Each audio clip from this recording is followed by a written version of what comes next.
Hello and Jai Jinendra to everyone. I shall start the session by reciting the Namokar mantra first. Namo Arihantanam, Namo Siddhanam, Namo Ayaryanam, Namo Ubjayanam, Namo Laye Sav Sahunam. Eso Panch Namo Karo, Savve Pap Panasano, Mangaladam Cha Savve Sim, Parmam Havai Mangalam. Welcome again. My name is Soumya Saxena. And today I'll be hosting this session with very renowned filmmaker and professor Benoy K. Behl ji. Before I start, I would like to tell you about ancient Jainism. Ancient Jainism is an initiative to spread awareness on Jain history, heritage, archaeology, and literature, and another related aspects of Jain religion. For this, we organize online sessions which are open to all and they revolve around interesting topics that cover fascinating aspects of the Jain world. We are very proud to inform you that we have had the honor of hosting eminent scholars like Dr. Hampa Nagarajya, Dr. M.N.P. Tiwari, and along with other scholars and students who have done research on Jainism. To get regular updates from us, you can join our Instagram page and subscribe to our YouTube channel under the name of Ancient Jainism itself. And I would now like to give the floor to Ocean to introduce our speaker, Professor Benoy ji.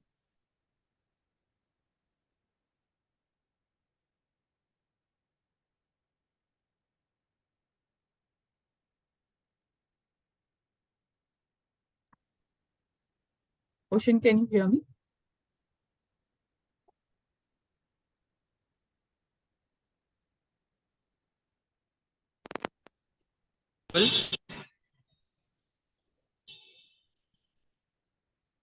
Am I audible?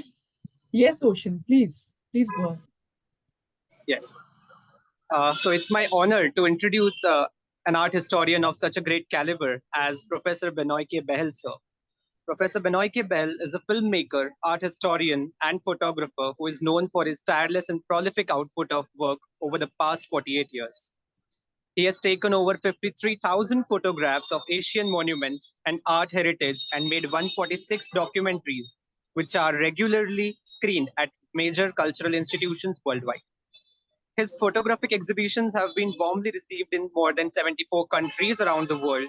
And from 2001 till 2020, when the last Limca Book of World Records was published, he has held the Limca Book record for being the most traveled photographer and art historian. Professor Behl has been invited to lecture by many of the important universities and museums around the world who have departments of Asian art. He has delivered hundreds of lectures for 246 institutions in 36 countries. His book on the Ajanta Caves is published by Thames and Hudson, London, and Harry and Abraham Lawn, New York. It has been in continuous print since 1998, and the latest edition has come out in 2023, which includes in it digital restoration of masterpieces of Ajanta, which Professor Behl has personally carried out. His recent books include The Art of India, Sculpture and Mural Painting in two volumes, Buddhism, The Path of Compassion on the Buddhist Heritage of the World, and Hindu Deities Worshipped in Japan. Professor Behl is an adjunct professor at National Institute of Advanced Studies. Before I begins the session, let me give you a brief introduction of what this session is all about. Professor Benoy will speak to us and will share his film Roots in Sacred Art, which cover Buddhist and Jain manuscript paintings. This is a rare film, and it is an archive of images of some of the finest Jain manuscripts paintings from collections and museums, both in India and also in the US and the UK. Apart from this, the Jain manuscript paintings are lively and vibrant, with animated gestures and rhythmic movements and figures that possess a life of their own. Professor Benoy will take us through the enchanting world of miniature paintings in India, exploring the history, mythology, and all the fascinating aspects of the miniature painting tradition of Buddhist and Jain traditions in India. So, without waiting any further, I invite Professor Behl to kindly take the floor and lead us through this journey. Please, sir, the floor is all yours. Thank you very much. Very kind of you. Good evening, ladies and gentlemen. Such a pleasure to be invited by Ancient Jainism to speak on Jain heritage. The Jains, the followers of the Tirthankars, the followers of the Jinnah, the victor over the fears and victor over the attachments, including the finer attachment, that of life itself. Most marvelous. What a great philosophic system this has always been. In fact, I have been a great admirer of Jain thought, both for its infinite gentleness and compassion for the whole universe, and also for its ardent vigor of intellectual approach. It's been always wonderful to look upon the Jain, both philosophic heritage and art. Now, many are not aware that many are not aware of many aspects of Jain art. How many know that the Jains in the BC period had as many stupas as the Buddhists? As a matter of fact, many are under the impression that the stupa is just a Buddhist monument. But in fact, if you were to visit the Mathura Museum or you were to visit the Lucknow Museum, you would see many remnants from the glorious Jain stupas of ancient times. And these were very much like the Buddhist stupas, with beautiful toranas and marvelous sculpture on them. How many are aware that deities such as Gajalakshmi, Lakshmi, and Saraswati were first seen both in Buddhist and in Jain stupa railings? So there is so much about the extremely rich and wonderful Jain heritage which is not well known. In fact, the paintings of Sittanavasan of about the 8th century CE are perhaps the gentlest. The expressions on the faces of the figures there are the gentlest and the most tender expressions that you will see anywhere in the entire realm of world art. It is most beautiful to see them. And these are paintings of the followers gathering lotuses. And the lotuses are made as large as the human figures. And they're made with as much tender care and loving devotion by the artist as the human figures. It's a rare and beautiful example of this tenderness and gentleness of the Jain tradition, which I have always lost my heart to completely. And as paintings go, the beginning of the medieval tradition, the medieval idiom in Indian paintings begins with the Jains, begins with the 8th, 9th century paintings seen at Ellora. That is where the first time the more linear abstractions come in.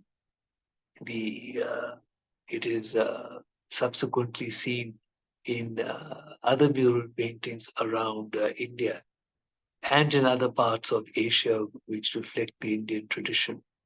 And it is also seen in the vast numbers of Jain manuscript paintings.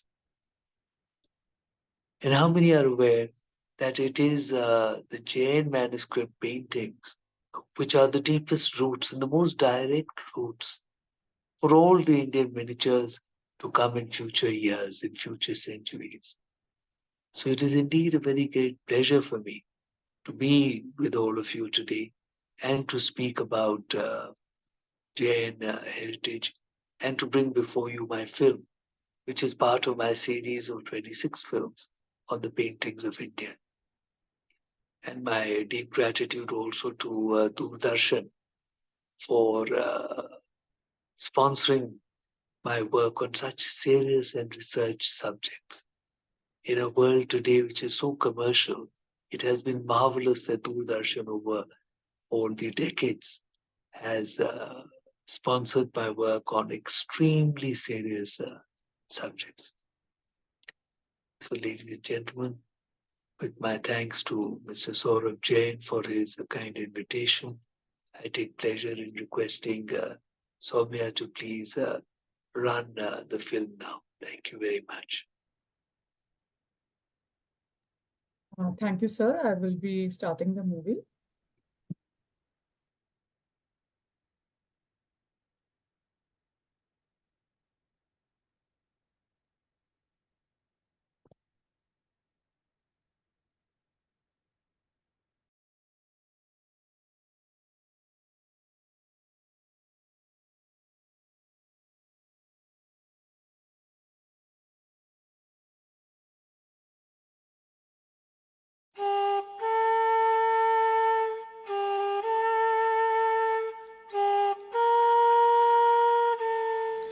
Art is the reshaping of reality by man to present it in an understandable way.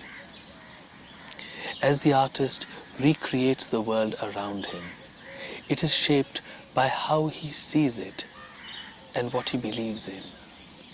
The Indian artist did not attempt to depict only the material reality around him. He wished to share the complete experience of the moment, not just the photographic presentation of the shapes around him. Beauty for the Indian artist has been a reflection of the glory of God. In fact, for the ancient artist, the experience of beauty, the ecstasy on seeing nature or art which is truly beautiful, has been considered as akin to Brahmanand or the final bliss. Join us on this journey into the heart of the Indian tradition of painting. Come with us to the gorge of the Vaghora river, where Ajanta was created, to the courts of the Mughals and the Deccani Sultans. Journey with us through the deserts of Rajasthan and the icy lands of Ladakh and Lahore Spiti. In the verdant south and in the gentle hills of the north, experience the compassionate view of life that is enshrined in Indian painting.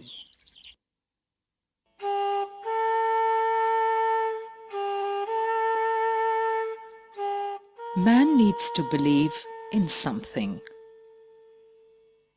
Life has so many questions and so much pain that he needs to look forward to something that is better and beyond. An understanding which makes sense out of the seeming confusion of existence. When he believes in something, there is peace within him. This is communicated in his works of art, which are the deepest expressions of his feelings. The ancient Indian treatise on painting, the Chitra Sutra of the Vishnu Dharmotra Puran, states that paintings which are made with an understanding of the harmony of life have a beneficial influence upon the onlooker. It is this deep understanding and vision of life which ancient Indian art shares with us. The best art of the world carries this feeling, one of the sharing of harmony, even of love. The great art of Ajanta takes us to such an enchanted place, where the ceaseless turmoil of the world is at last still. The figures painted by the artist are in the midst of the world, but their look, their attention is within. And when there is peace, within that, beauty and solace can be found. The task of painting envisaged in the ancient treatise of Indian art is to achieve that very aim. Beauty is, after all, a reflection of divinity that soothes the pain of mankind. No less than this was the avowed aim of the painter in ancient times. Art in ancient India was deeply connected to religious belief. The earliest surviving paintings in India are of the Buddhist faith. From the grand murals of Ajanta, we see art which enshrines the gentlest thoughts and the deepest feelings of compassion. Buddhism, which arose in the 6th century BC, was a great stream of compassion from which some of the most sublime art of the world was born. The art of Ajanta, with its graceful bodhisattvas, or the seekers of truth painted upon the walls, represents perhaps man's greatest achievement in the depiction of the life within. The life of the soul of man within his ephemeral body.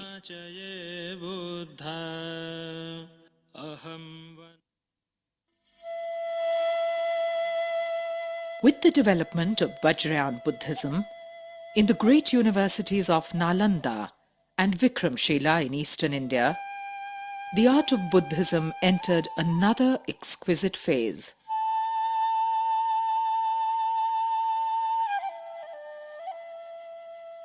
At these great centers of learning, the attributes of the Buddha were carefully analyzed and understood. Many deities were created who embody the qualities of the Buddha.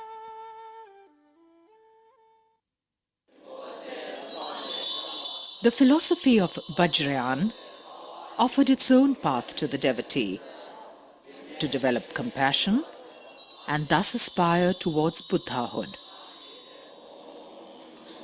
The worshipper identifies himself with a particular form of the Buddha until he becomes that very form.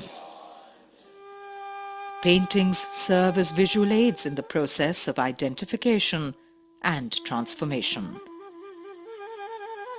The worshipper concentrates on the deity and in the process loses himself, taking on instead all the qualities that the deity enshrines.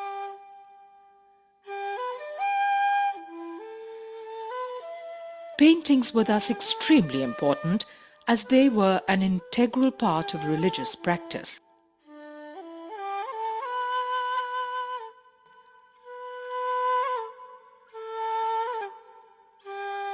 In the first millennium, Eastern India was the great center of Buddhism in the world. Scholars and pilgrims constantly came here from all the countries of Asia. During the reign of the Palas, from the 8th to the 12th centuries, painted manuscripts were made in vast numbers in eastern India. In the Vajrayana Buddhism of this period, the path to liberation was believed to be through the understanding and imbibing of the virtues of the Buddha. The Pragya Paramita was the most revered text of the Vajrayana Buddhists.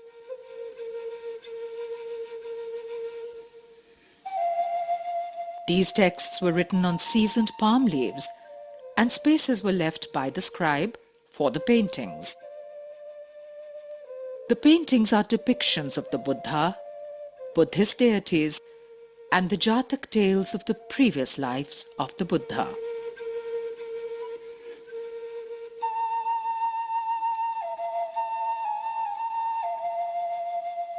The book of the Pragya Paramita was conceived to be the transcendent body of the goddess, Pragya, or wisdom.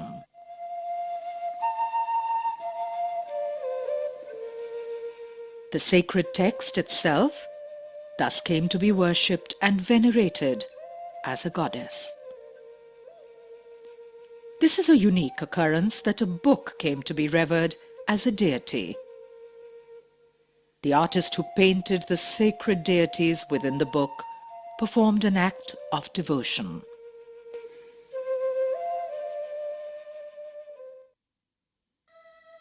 The name of the patron who commissioned the making of these texts in order to gain merit is mentioned in the manuscripts, The scribe's name is also mentioned.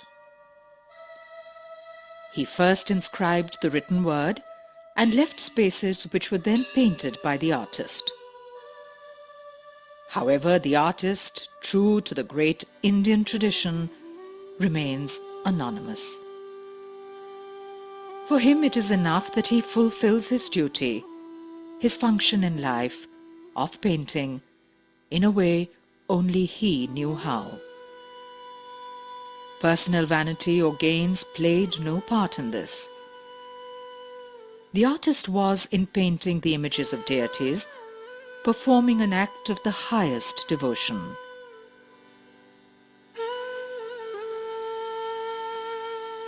Since the paintings of the deities were believed to embody the very qualities of the deity depicted, great care was taken while painting them. The images in Buddhist art adhered to the strictest norms of iconography.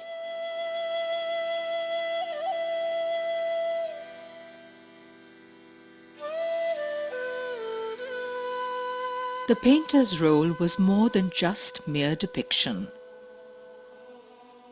It is through these images that the details of iconography were maintained through the centuries. Not even the monks knew the complete details in the manner that was known to the painters. These paintings bring to us our only knowledge of many Buddhist deities about whom we do not have any written record. The paintings do not directly illustrate the text. They exist independently as sacred symbols with magical potency. Vajrayana Buddhist rules seem to have guided not only the depictions of deities, but also their placement in the text. The paintings are not spread throughout the text, but appear in the beginning, middle, and end.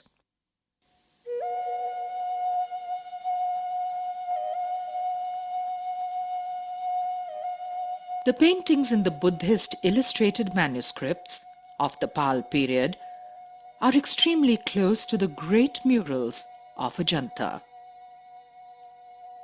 The tradition seems to have come down directly from the cave walls onto these narrow palm leaves.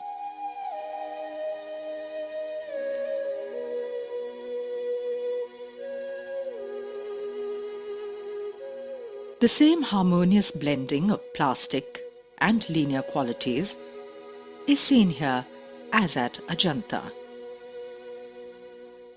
Lines flow lyrically, defining the form that they contain. The artist's great skill is apparent in the handling of figures which lilt gracefully. Weight and volume are suggested by tonal variations in color modeling. These are not weighty, earthy beings. They have the serene and sublime beauty that only gods possess.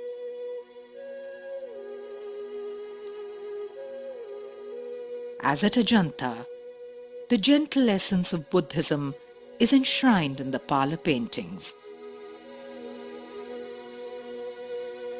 These paintings take us to an enchanted place, far removed from the noise and clamor of the material world. A world of stillness, whose gentleness and beauty lifts our spirits and our thoughts. The lilting grace of these paintings reminds us that there is an end to the sorrow of the world.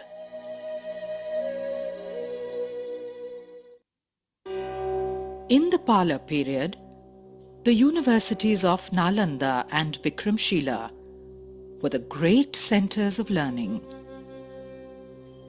Their famed libraries had vast archives of revered texts, which attracted scholars from all over Asia.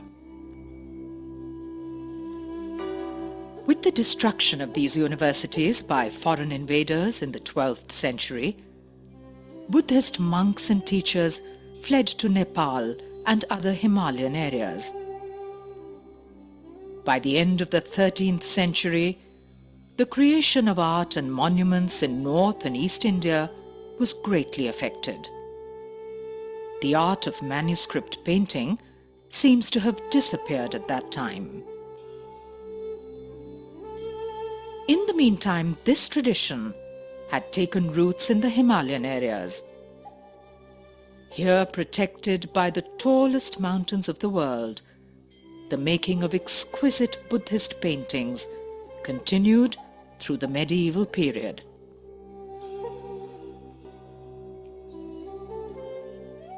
Along with merchants and missionaries, many Buddhist painters also traveled to Myanmar. Here, thousands of great pagodas were being built by King Anirudh in the 11th and 12th centuries in Bagan. Exquisite mural paintings which are closely similar to the beautiful Pala manuscript paintings were made on the walls of these pagodas. Jainism flourished in India at the same time as Buddhism. Besides Buddhist paintings, the other great stream of paintings which flowed in India through many centuries was that of the Jains.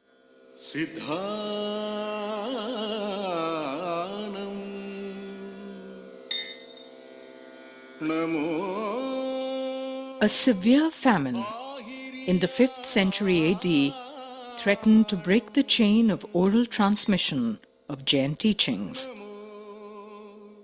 At this time, vast numbers of manuscripts were written to preserve and to continue the beliefs and the canons of the Jain faith.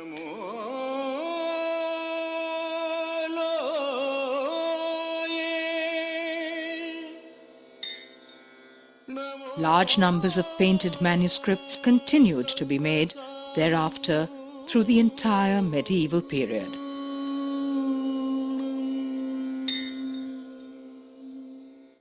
Jainism is divided into two sects: the Digambar, sky-clad, and Shvetambar, white-clad. The large majority of illustrated texts were made by the Shvetambar sect.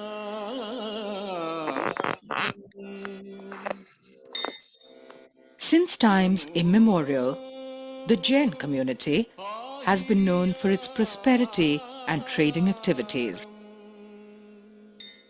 Jain merchants were amongst the most prosperous and wealthy in India. They were the great patrons of art and temple building. They generously sponsored the making of large numbers of painted manuscripts, as it was believed that they would gain merit by commissioning these sacred works.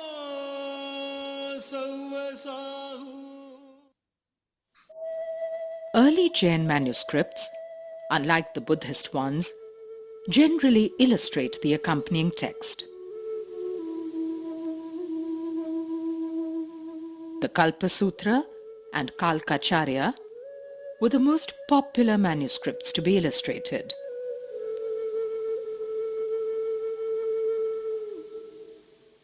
The Kalpa Sutra describes the life of 4 important Tirthankars or Jain saints.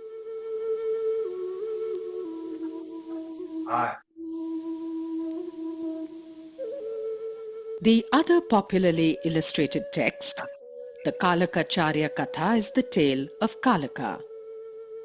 He was a monk who sought the help of foreign rulers to combat the evil monarch of his land.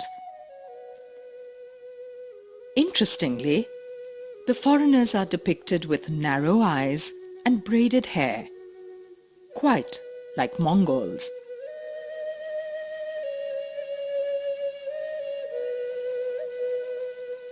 Here we see Queen Trishala, who will give birth to Mahavir, the great Jain saint. The embryo of Mahavir was miraculously transferred into her womb. On that night she had 14 auspicious dreams. These dreams foretold the birth of Mahavir. We also see paintings depicting Harine Gameshi, who transferred the embryo from Devananda to Queen Trishala. Here we see Lord Indra in his heavenly court. It is he who had sent Harine Gameshi on this mission.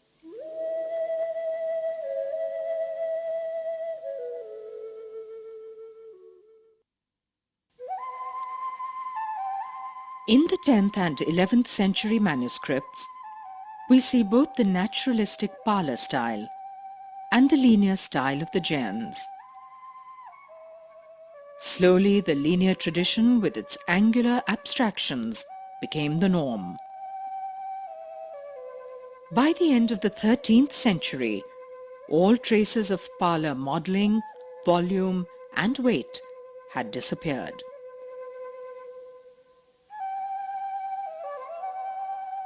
The introduction of paper in the 14th century as the popular base for paintings led to changes in the style. Earlier, the compositions had been strictly horizontal, owing to the restrictive, narrow shape of the palm leaf. Now, the artist had a larger surface to work on.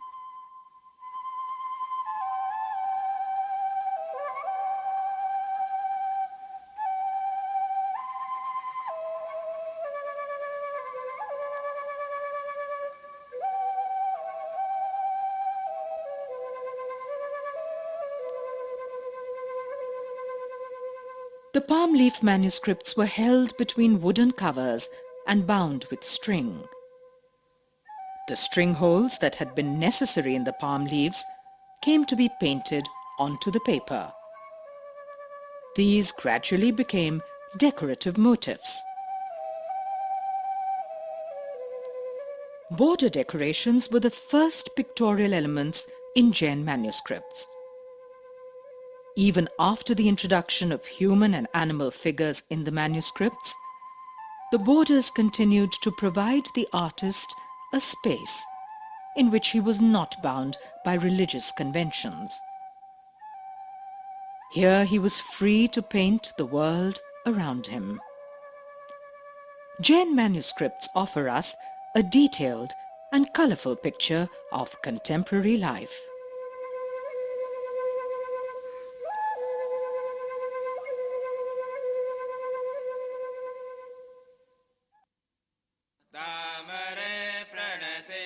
Stylizations and conventions were developed and used extensively in the Jain paintings.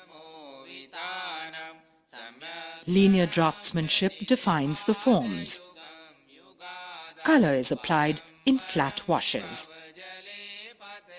The stylized human figures with pointed noses and rounded chins resemble those at Ellora.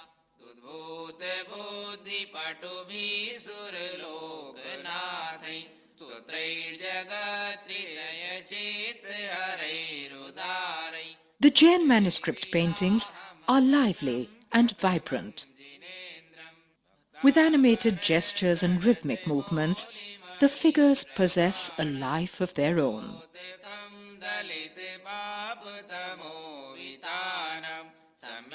The protruding eye, extending beyond the line of the face, adds to the energy in these paintings.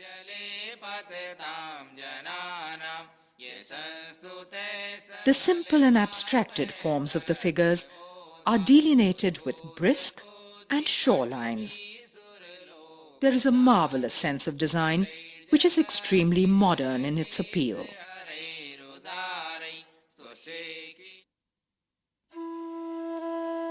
The conventions of painting developed in the early period in these manuscripts continued right through the medieval age in Indian art.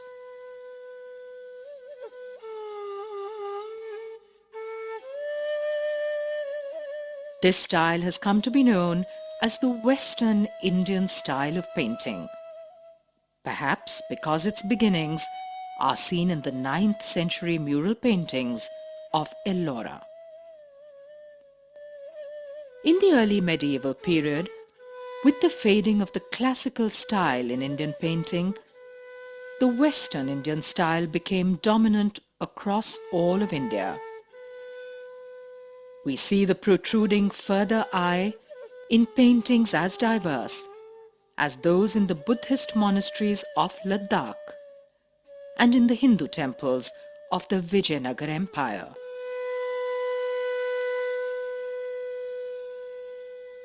From the Jain or Western Indian style of painting also emerged the style which came to be known as the Chaur Panchashika. This style was to become the basis of the schools of Rajasthani miniature paintings, which were to come in later centuries.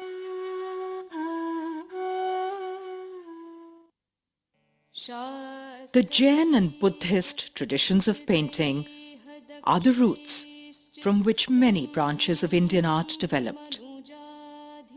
The styles travelled across the country and were taken beyond its borders by merchants, soldiers, and travellers. The early art of the Jain and Buddhist traditions is among the finest art of mankind. These paintings transcend mere pictorial representation and bring to us a vision of the great harmony of the world. From the gentle and tender images of the parlour paintings to the lively and linear abstractions of the Jain manuscript paintings, we see two great streams in art. The great classic style, coming from the murals of Ajanta, and its transformation into the medieval idiom, which is the foundation of the schools of Indian paintings to come. These are some of the most beautiful flowers of Indian art, and their seeds developed into great traditions of painting in India and many countries of Asia.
It was indeed a wonderful journey to film these many marvelous manuscript paintings uh, across India and in collections in different parts of the world, from the LT Institute of Indology in Ahmedabad till the Brooklyn Museum of Art in New York, from the Rietveld Museum in Zurich to the Victoria and Albert Museum in London, and so many other places.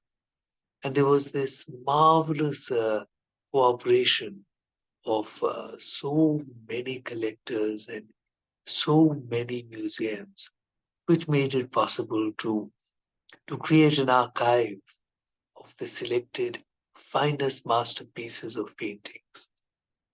And truly, the manuscripts of the Jains and the manuscripts of the Buddhists are among the most valuable treasures that India possesses.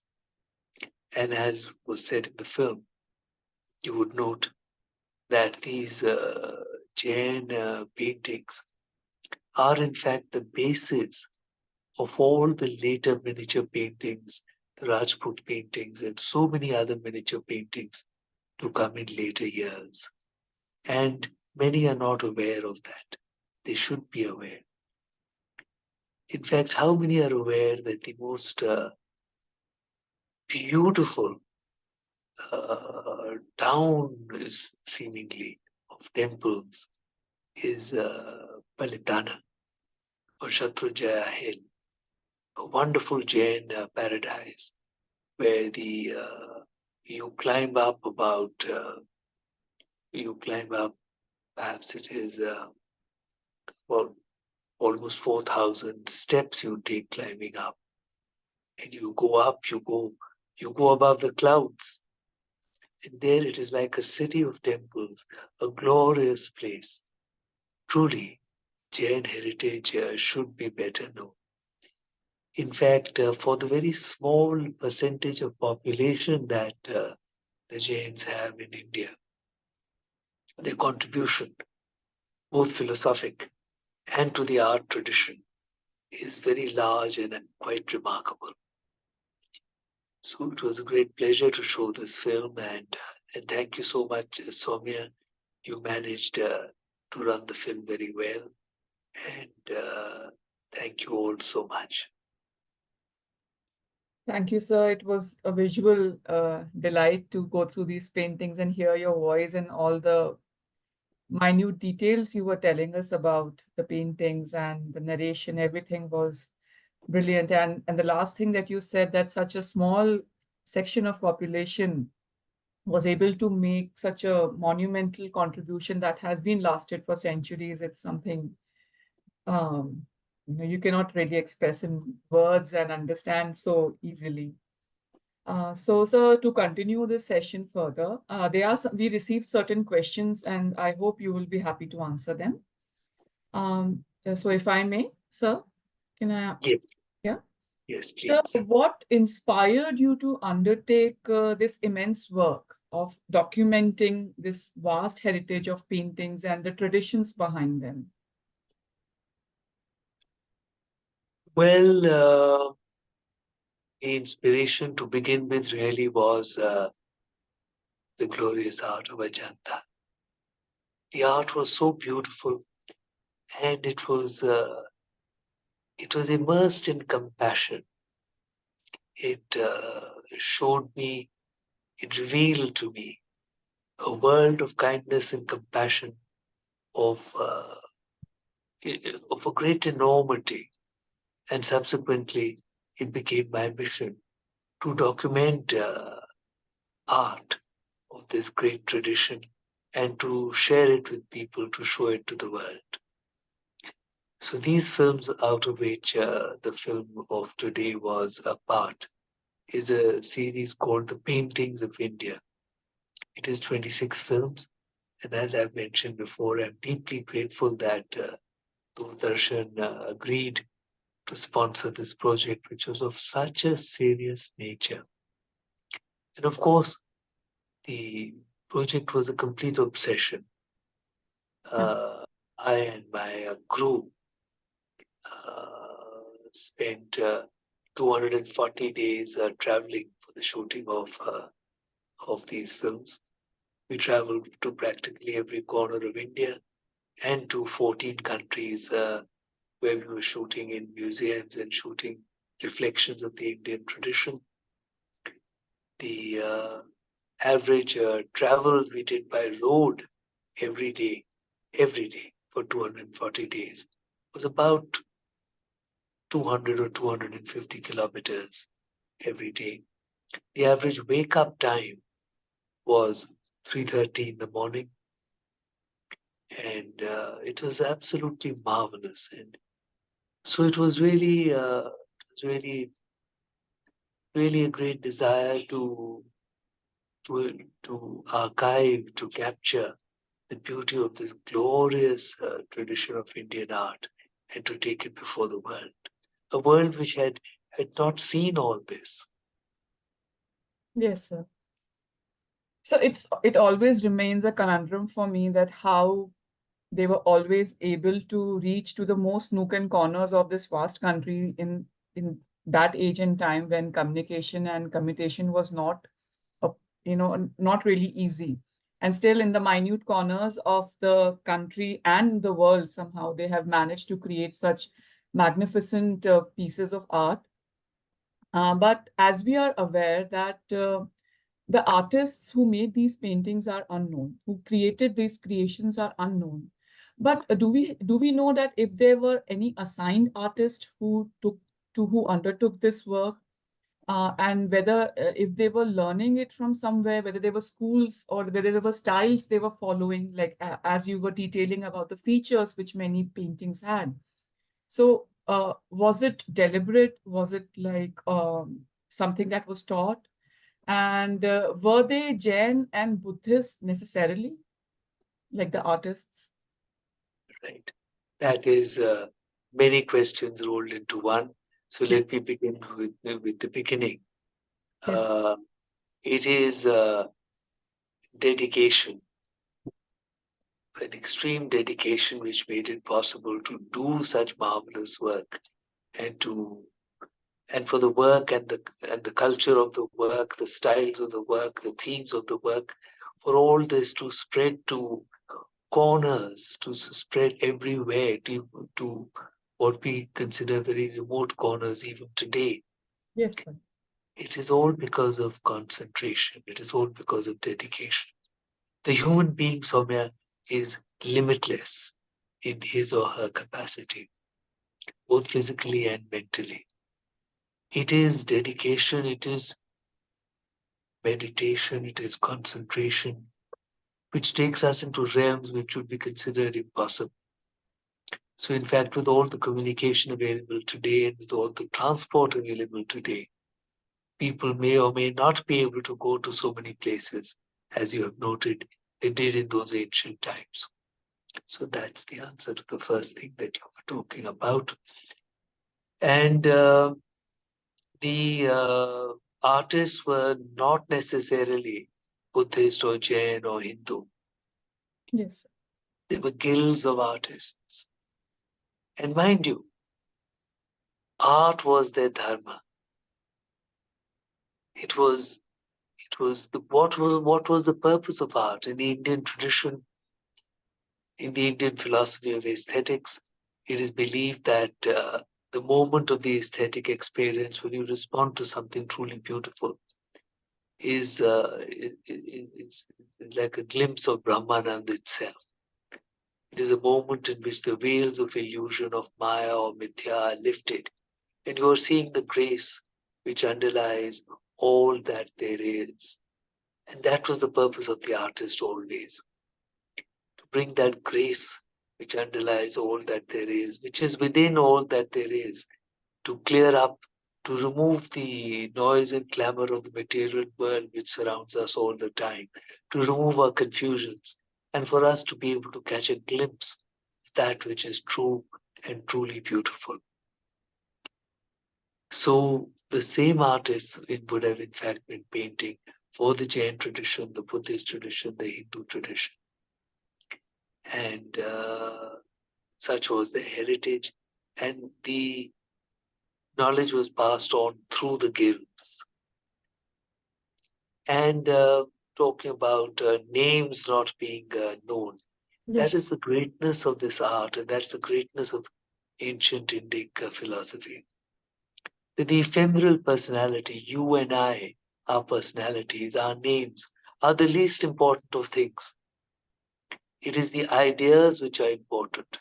The ideas of the finest intellectuals, the ideas of the finest minds are collected in a bouquet of exquisite flowers. And these is are what is passed on. It is not the personality. As a matter of fact, to be able to catch a glimpse of the truth, you have to lose the sense of personality. You have to lose the selfishness of the self. Therefore, the artist did not write his name upon the paintings. And the idea was not to achieve any fame or greatness. It is money, fame, or greatness which in fact take away from art, which is why it is very difficult to have great art today. It is art for the sake of the actual revelation of the grace of existence. And that is true art. Thank you. So there are a few more questions if you are happy to answer them. Like the paintings, they were created centuries ago and they still look very fresh. They still look very like they have not faded and they are still maintaining their sort of original form. Uh, what is the reason behind this? And also, sir, I will add one more question to it. How are they being preserved today? Right. Now, the paintings retain their colors and, as you say, freshness because the colors are also made with the same dedication, the same purity, the same scientific understanding which has been put into it as the painting itself. So, therefore, you must understand in today's world, we are used to using paints which are made by commercial companies whose Yes. first and main purpose is always profit. Whereas these painters are using colors which are made for a divine purpose. There is no limit to the amount of effort. There is no limit to the amount of time. There's no limit to the amount of the use of the right materials which was used. And also there is a deep and scientific understanding. There's a lot of research behind it. Therefore, as you say, the colors reach you even today. Sorry, what was the other part of the So, question? how are they being preserved today? Like, are there being enough efforts to make sure that they don't perish in some or the other way? The paintings that you saw here are all paintings which are part of museum and other important private collections. So they are being preserved, fortunately. And also, sir, can you please tell us how these centuries old manuscripts were taken care of, like both in the past and even now, especially when we talk about leaves and perishable materials like the papyrus. So how they are still being, how they were preserved back then. Well, they were considered sacred, so they were treated with a great deal of care. And there was a good traditional understanding also of how to keep them. And yes, that is the main reason is the fact that they were treated as sacred and therefore there is great care behind it. Of course, these are only a small number out of the many thousands and thousands, in fact, hundreds of thousands, which would originally have been created. And many have got destroyed because of the passage of time. It is many centuries which have passed. So do you see any major difference between the Jain and the Buddhist art traditions? Like as a lay person, can I um, um, differentiate between the two? Well, it is a differentiation which you see uh, mainly with the passage of time, the early Buddhist paintings and the earliest Jain manuscript paintings which survive are of a gentle and naturalistic style. But then the medieval idiom of painting comes in, and it comes in with the Jain tradition. And this is something which is deeply influenced by the shift of focus to the intellectual activity. So there's a new energy in the paintings, which you see in the Jain paintings. There's a new energy in the paintings. There is a linear abstraction. There is, you see the protruding further eye, which also conveys greater energy.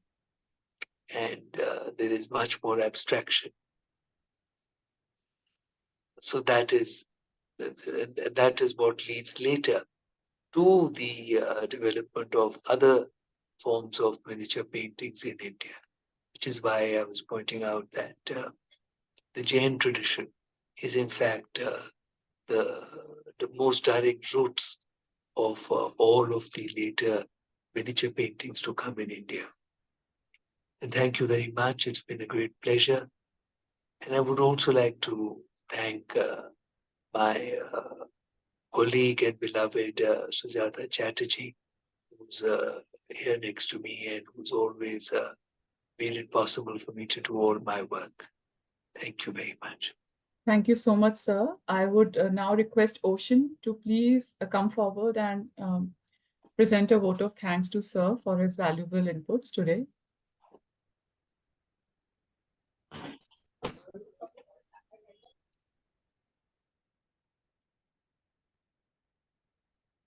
Ocean, you are muted. No. Yeah. Hello, Soumya. Yeah. So, for the vote of thanks, uh, I'm very grateful to Professor Benoy for accepting our invitation to join us this evening to present his film, Roots of Sacred Art, and deliver a talk on the ancient manuscript tradition of Jains and Buddhists in India. I have watched several documentaries about India's heritage and culture that have been made by Professor Benoy. What particularly struck me is the versatility of work in which Benoy sir is involved. His films on India's heritage not only let us behold the many historical and cultural sites, but also almost transfer us from wherever we are to those places. The soothing voice and narration explain the canonical, folk, and historical significance of the monuments, sculptures, and paintings. We know that Professor Benoy has traveled extensively throughout India and the world to document several sites that reflect the significance and extensive influence of Indian religions, philosophy, and art in their various facets. Art in India developed not in the watertight compartments of religions and sects, but with some common guiding beliefs and aesthetics. The two Shraman traditions of India, Buddhism and Jainism, have valued soterical knowledge, and these manuscripts are the repository of such knowledge. What made them all the very what made them all the very more divine are the miniature paintings that adorn them and transform them almost into objects of worship. Certainly, the divine side, or darshan as referred in the Indic tradition, of these pious paintings has given us an opportunity to earn some merit. I am very sure that the participants, including students, scholars, and laymen, have found this session very beneficial, one that has captivated us and introduced us to a world from which our present traditions, culture, and beliefs have been derived. Sir, Benoy sir, I thank you for the enlightening session today. Your passion for the subject was evident, which elevated the overall experience for everyone here in attendance. We have received numerous positive comments from participants expressing their appreciation for your insights. Also, I take this opportunity to thank Dr. Virat Shah, who has joined this meet, Dr. Renuka Purvalman, and Dr. Shrikant Gambhir for joining us in the event today. And finally, I thank all the participants who have joined us to make this event a success. Thank you. Thank you so much, and Jai Jinavi. Thank you, sir. And the recording for all our participants, the recording of this session will be available on YouTube shortly in a day or two. And for future such events and webinars, please stay connected with us on Ancient Jainism's Instagram and YouTube channel. Thank you once again. Thank you, Benoy, sir, for being with us today.